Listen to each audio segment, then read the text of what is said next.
ಮಾತನಾಡೋಕ್ಕೆ ಅವಕಾಶ ಕೊಡಿ. ಮಾತನಾಡೋದ್ರಲ್ಲಿ ಎಲ್ಲಾದರೂ ತಪ್ಪು ಅಥವಾ ಪ್ರಚೋದನೆ ಅಥವಾ ಇನ್ನೇನಾದರೂ ಮಾತನಾಡಿದರೆ ಕೇಸ್ ಹಾಕಿ, ಜೈಲಿಗೆ ಹಾಕಿ. ನಮಗೆ ಡಾಕ್ಟರ್ ಅಂಬೇಡ್ಕರ್ ಸ್ವಾತಂತ್ರ್ಯ ಕೊಟ್ಟಿದ್ದಾರೆ ನಮಗೆ ಮಾತಾಡೋಕ್ಕೆ.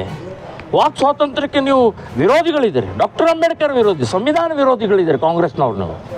ಸೊ ಈ ರೀತಿ ತಿಂಗಳುಗಟ್ಟಲೆ ಬ್ಯಾನ್ ಮಾಡುವಂಥ ಮಾನಸಿಕತೆ, ಬ್ಯಾನ್ ಮಾಡಬೇಕಾಗಿದ್ದು ಈ ಔರಂಗಜೇಬನ ಮಾನಸಿಕತೆ ಇರುವಂಥ ಚಪ್ಪಲಿ ಎಸೆದವ್ರನ್ನ ಬ್ಯಾನ್ ಮಾಡಿರಿ, ನಮ್ಮನ್ನು ಬ್ಯಾನ್ ಮಾಡ್ತೀರಿ. ದೇಶಭಕ್ತರಲ್ಲ, ಹಿಂದೂಗಳನ್ನು ಜಾಗೃತಿ ಮಾಡ್ತಾ ಇರುವಂಥವ್ರನ್ನ ಬ್ಯಾನ್ ಮಾಡ್ತೀರಿ.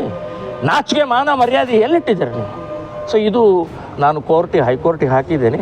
ಅದಾದ ತಕ್ಷಣವೇ ನಾನು ಬಾಗಲಕೋಟೆಗೆ ಮತ್ತೆ ಪ್ರವೇಶ ಮಾಡ್ತೀನಿ ಅಂತನ್ನುವಂಥದ್ದು.